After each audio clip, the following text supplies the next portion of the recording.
Will Eddie Kingston be the modern day Triple Crown champion, or will it be Jon Moxley? Will MJF keep the AEW World title, or will we have Samoa Joe as the new champion? And will we finally get the reveal of who the devil is? Keep watching if you want to know what I think. What's up, my peoples? Welcome to Everything is Wrestling, the show where I talk about all things professional wrestling. I'm your host, Joel Fernandez, and today I want to talk about AEW World's End, the pay per view happening this Saturday, December 30th, from Long Island, New York. It's a big show. Pretty excited about it. I'm going to give my predictions and just my level of excitement for each match. And we're just going to go straight from the top. So, just at the bottom of the card, we do have the 0 hour. And I believe that's the first match that should be happening is the Battle Royal. So it's a Battle Royal to earn the TNT title shot. They haven't announced anybody for this match yet, so I don't have a actual list of combatants that will be in this match. But for me, I believe someone who should be able to win this match if they're in it would be Hangman Adam Page. I think it's a good shout for him to kind of have something to do because he's been out of action for a bit since he got attacked by the devil. So I think it'd be cool if he was to maybe win this and then get a future shot against whoever is the TNT champion. I think that'd be cool. It's a good direction for him since he won't be in the world title picture anytime soon since this devil storyline is still going on. So I think that's a good way to just keep him hot for a bit. After that, we have Hook versus Wheeler Yuta for the FTW Championship and FTW Rules. I'm just going to be looking at my iPad here, so don't mind me staring down here every couple of seconds to see the card. But yeah, so Hook versus Wheeler Yuta, FTW Rules match. I think this is going to go to Hook. I see Hook winning this match just because it is FTW Rules. I think this is going to be a pretty badass match, sort of like the Jungle Boy versus Hook match that we saw in Allin in London. I see this match going pretty hard and them kind of just kicking each other's asses all around the arena. It's a good way to showcase Hook.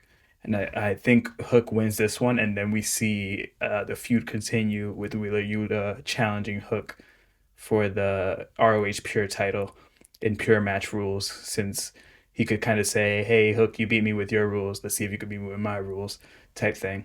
And then we could see maybe a combination of these championships, unification. And it could be a good way to get Hook in Ring of Honor and have him get some reps down there instead of being on the main card because he still needs some more experience. So it makes sense to have him in Ring of Honor for a bit while he continues to grow. After that, over here on my match card list that I got from Cage Side Seats, shout out to Cage Side Seats.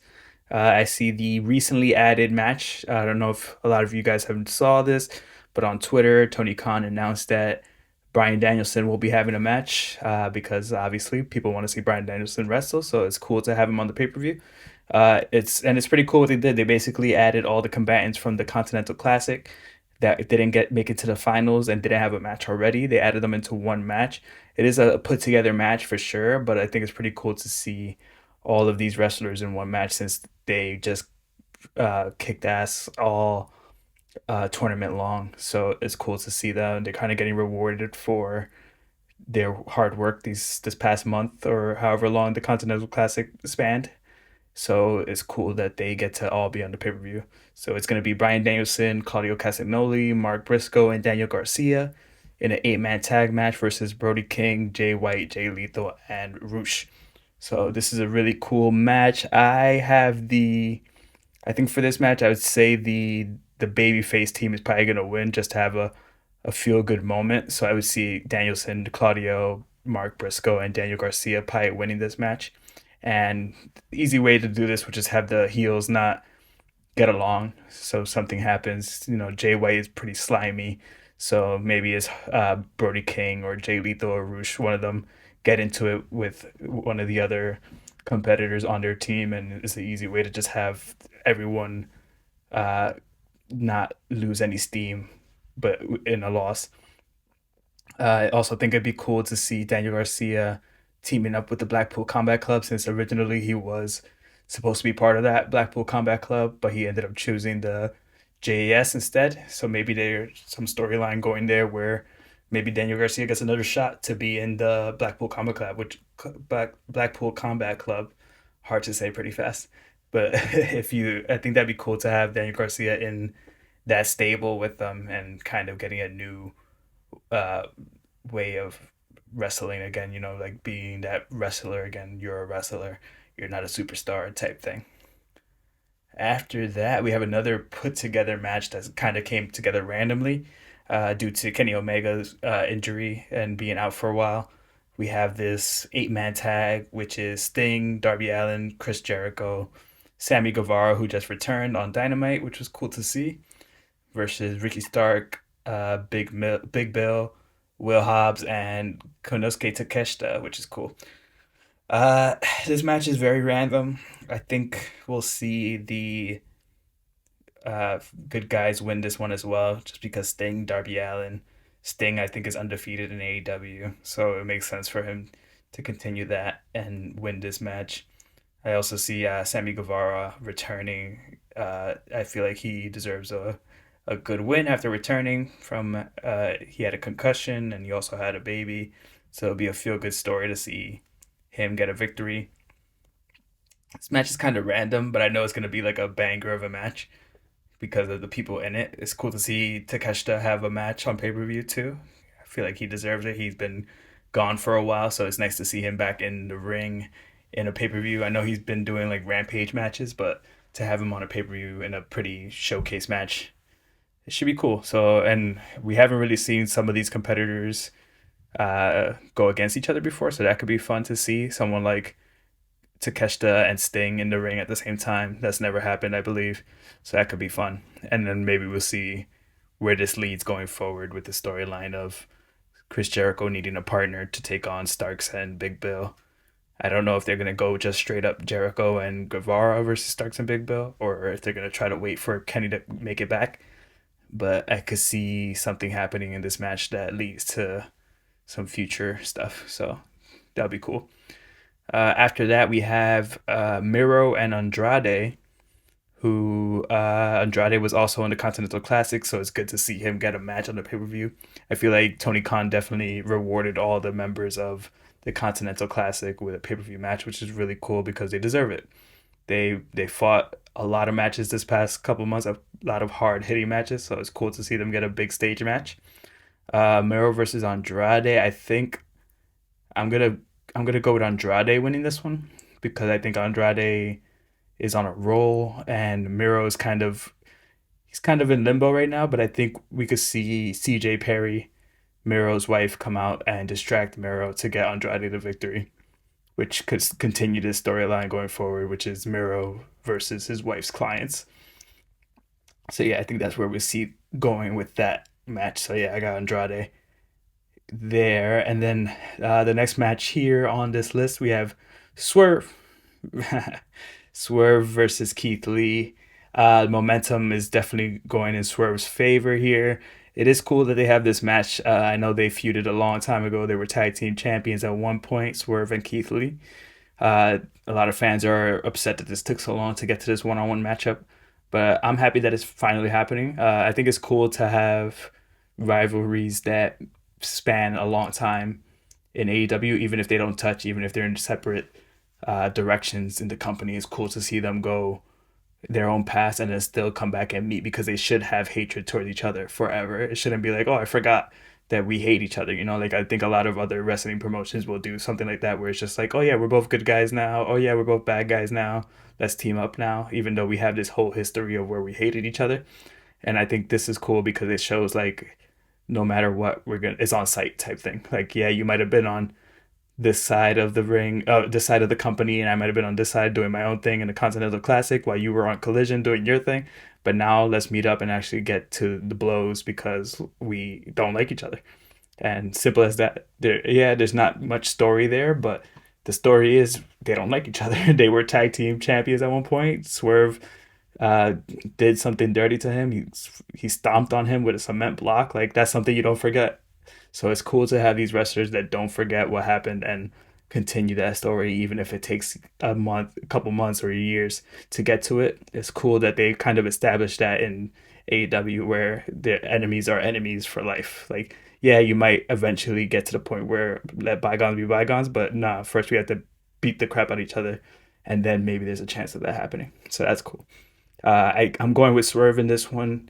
Swerve has all the momentum in the world right now. Swerve should be the next AEW champion, if not one of the next AEW champions. So I think Swerve wins this one. It's a big showcase pay-per-view match for him against a great opponent in Keith Lee. I think they're gonna have a really good match, and I probably would say this is my show stealer.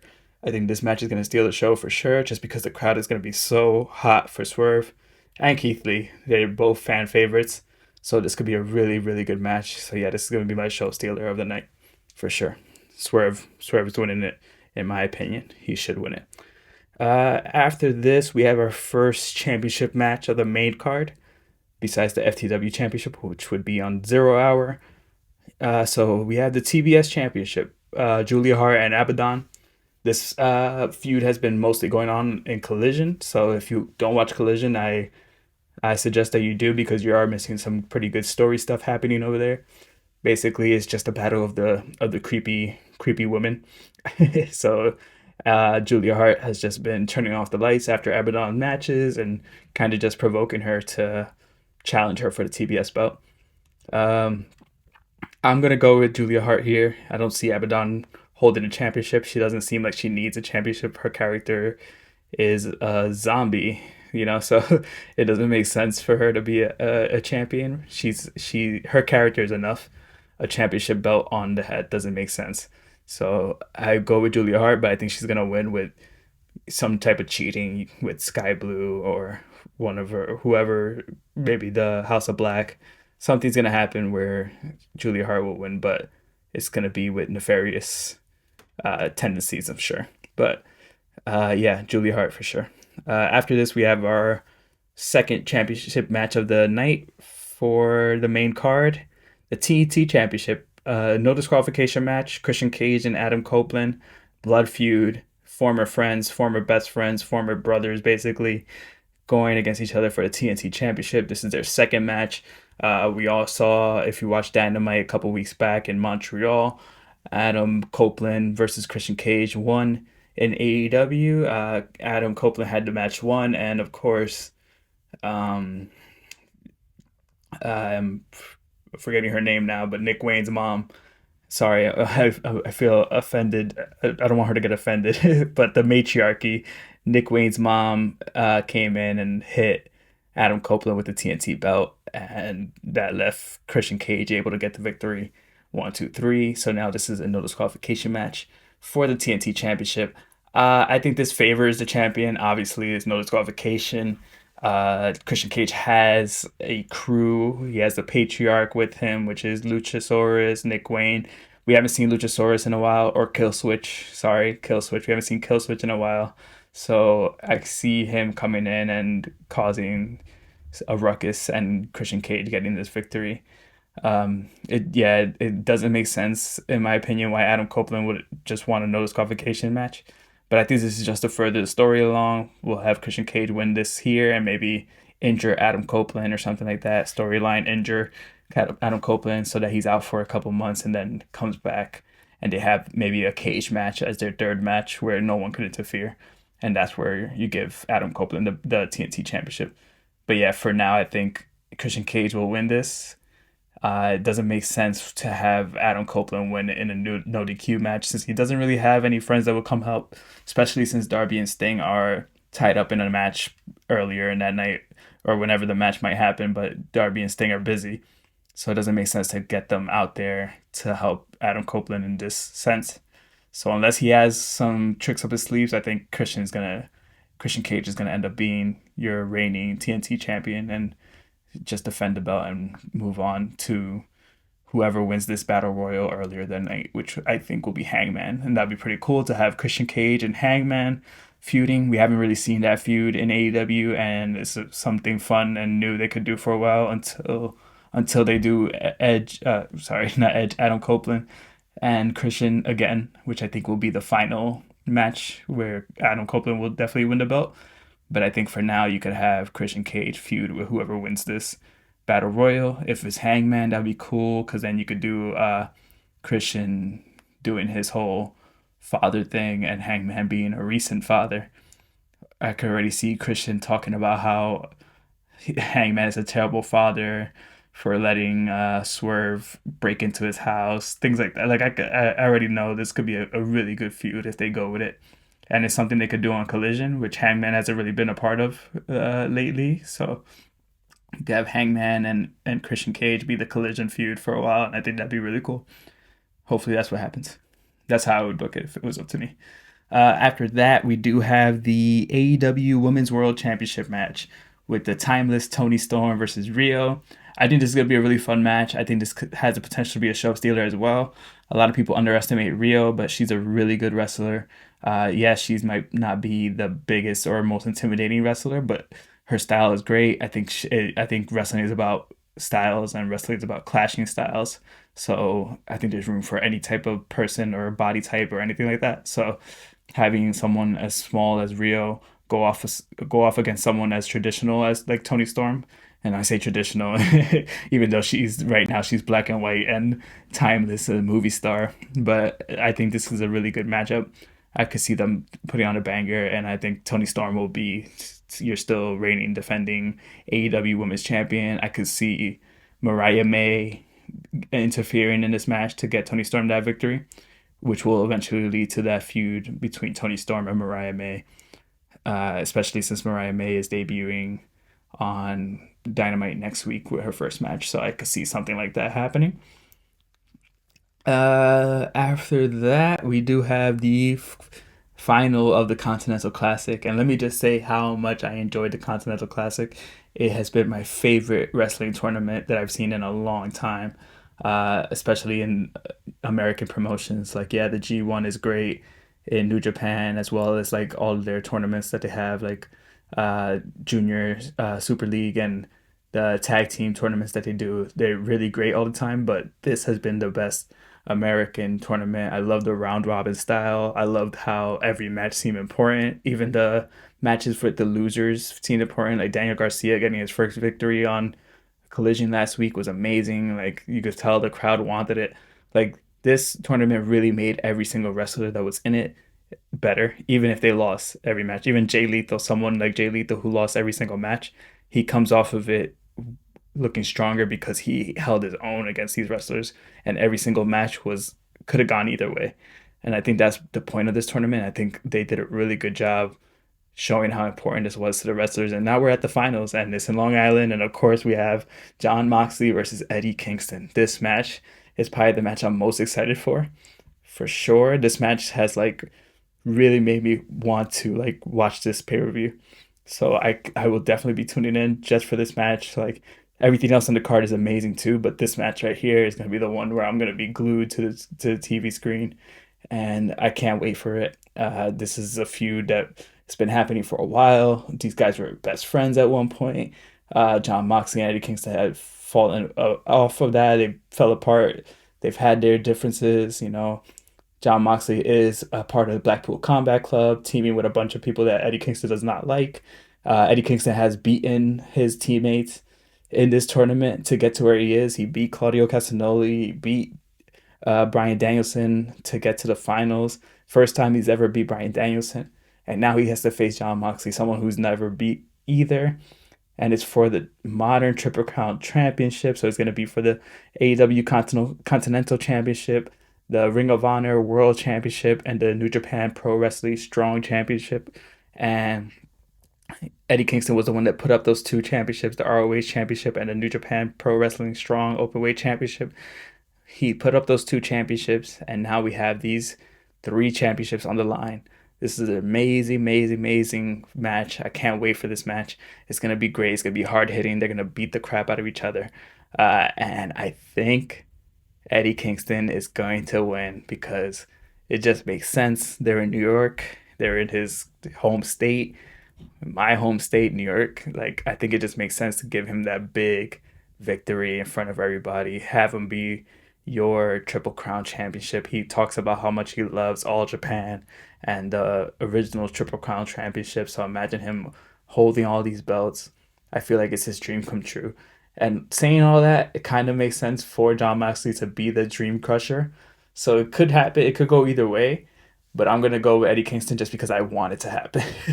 My prediction is just because I want Eddie Kingston to win this, so I hope it happens. But I don't know where it's gonna go. This could go either way. If Jon Moxley wins, the crowd is gonna go crazy. But I could see it happening as well, just because it would be a good person to have as your inaugural Continental champion and Continental Classic winner. It's so cool to have multiple things on the line in one match. Like there's three titles on the line. There's also the title of becoming the inaugural Continental Classic champion. Like you won that tournament that's been prestige. Like in my opinion, this tournament has been the best tournament that we've seen in a long time in American professional wrestling. So you're the winner of that tournament, plus you're the winner of three championship belts, and you get to defend those three championship belts across three different promotions. This is so cool to have all of that on the line, and I really hope Eddie Kingston wins. So that's my choice, Eddie Kingston. And then last but not least, the main event of the night, we're gonna have your champion, your scumbag. He's our scumbag. He's our scumbag. We're gonna have Maxwell Jacob Friedman versus Samoa Joe. MJF versus Samoa Joe for the AEW World Championship. This is gonna be a tough one. I feel like this time is kind of like it's like he's been our champion for a long time, the longest reigning AEW champion. He's so injured, he's so beat up. He just got attacked by Samoa Joe at the end of Dynamite on Wednesday. They revealed that Samoa Joe is working with the devil. So I don't know if that means that Samoa Joe knows who the devil is, or if he's just working with him somehow. That part is a little convoluted, but Samoa Joe attacked him with a steel chair at the end of the night. The Ring of Honor World Tag Team Championships are now belonging to the masked men of the devil. So MJF has kind of lost everything now, right? He lost his best friend, Adam Cole, to injury. He lost his Ring of Honor World Tag Championships to the devil and his goons. And now he lost his enforcer, protector, Samoa Joe, someone who said, I'm going to protect you till the point of our championship match. And he attacked him on the show before the championship match. So now it's like, what does MJF have going for him? So it's like, do you have him lose the belt here? Like, as a promotion, do you give this belt to Samoa Joe and have him run with it and just give MJF the storyline of losing everything at the hands of the devil, right? The devil is behind all of this. In my opinion, I think it's not going to happen. I would love to see Samoa Joe as champion, and I think it would be the best time to give him that championship. But they are in Long Island, New York, which is literally Maxwell Jacob Friedman's favorite place on earth. It's where he's born. It's where he's from. They're in the Nassau Coliseum, somewhere that he probably grew up thinking about wrestling in. It has a huge wrestling history there. His whole family's going to be there. And it makes sense to have him lose that championship in front of everybody just to give him that you lost it in front of everyone story. But I don't think it's time yet. I think we still need to reveal who the devil is and get that storyline continuing. Because if MJF loses the championship now to Samoa Joe, then the devil storyline kind of takes a back step, because the devil should be the one that wants that championship, in my opinion. And if you watched my previous video from a couple weeks back about who I think the devil is, in my opinion, and I'll link that video here, but in my opinion, I think the devil is Adam Cole. So it doesn't make sense for Adam Cole to do all this to have Samoa Joe win the championship, unless the deal was Adam Cole gets a match against Samoa Joe for the AEW World Championship. But I don't see that being the case. I think it makes more sense for the devil to want MJF weakened to the point where he could come in and beat him. So I think what is happening is Samoa Joe and the devil are working together. Adam Cole probably just told him, hey, or not Adam Cole, the devil, sorry, told Samoa Joe to just beat the crap out of him, attack him. And I think at the end of this pay-per-view, we will find out who the devil is, hopefully. And I think it's going to be the devil might help MJF win and defend this championship this night, just because he wants to then be the person who beat them. So I think Samoa Joe is going to beat the crap out of MJF. It's going to be a crazy match where you think MJF is going to lose constantly, but he keeps kicking out, and then finally referee gets knocked out or something, lights go black, the arena goes black, and the Devil show up, attack Samoa Joe. MJF gets the pin, and then after this, while MJF is on celebrating, the lights go out again. The Devil comes out. The goons come out. They reveal themselves to be Adam Cole, Kyle O'Reilly, Roderick Strong, Matt Taven, and Mike Bennett, the Kingdom, who I think are the new ROH Tag Team Champions, and Wardlow. I think that is your crew. You now have this super group of the Kingdom, Undisputed Era, plus Wardlow, and this is who MJF has to deal with going forward, and that's your storyline for 2024.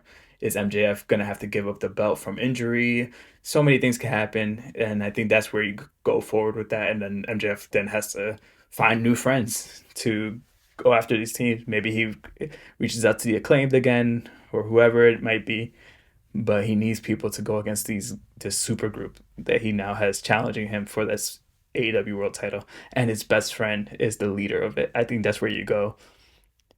It then shows the heartbreak of MJF, who never trusted anyone, finally had a friend, and then got betrayed at the end of it all. So I think that's where we end up going, and I think that's how we'll see the end of World's End. Hopefully, we finally see the reveal of who the Devil is. At least, hopefully, we see the reveal of who some of the goons are. Something has to happen with this Devil storyline at this show, and it's the last show of the year. I think it's really cool. It's called World's End. Like everything's tying together, and I think it's going to be a really good, fun show. I'm excited to see it. I hope you guys are excited to see it as well. Please let me know in the comments below. And remember to like, subscribe, and all that good stuff. And remember, whether it's the theatrics, the gymnastics, or the antics, it all leads back to the world of professional wrestling. This is Everything is Wrestling. Thanks for watching.